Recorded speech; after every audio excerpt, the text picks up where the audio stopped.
সরকারি দল আমাদের আগে তারা শপথ নিয়েছেন।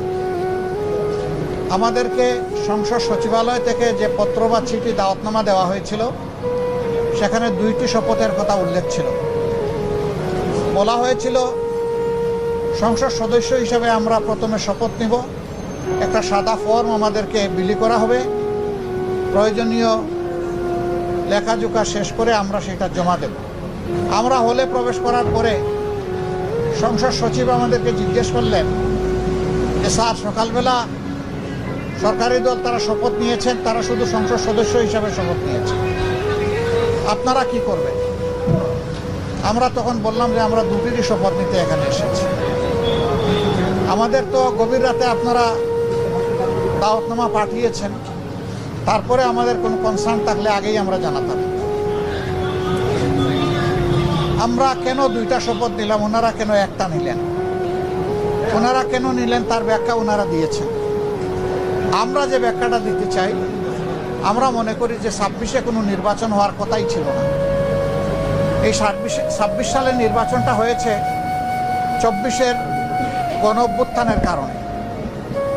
আমরা গভীর শ্রদ্ধার সাথে যাদের কারণে আজকের এই নির্বাচন, আজকের এই সংসদ, আমি তাদেরকে স্মরণ করছি, যারা জীবন দিয়ে দুনিয়া থেকে বিদায় নিয়েছেন, আল্লাহ তাদেরকে শহীদ হিসাবে কবুল করুন।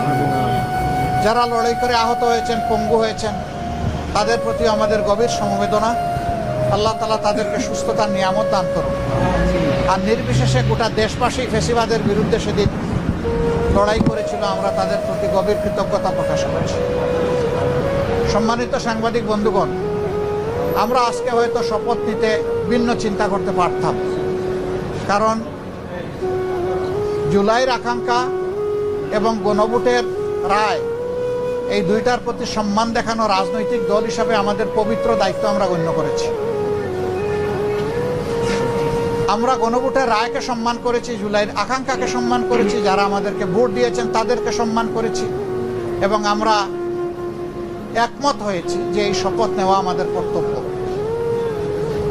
তবে আমরা মনে করি সরকারি দল শপথ না নিয়ে তারা জুলাইকে উপেক্ষা এবং অবজ্ঞা করেছেন।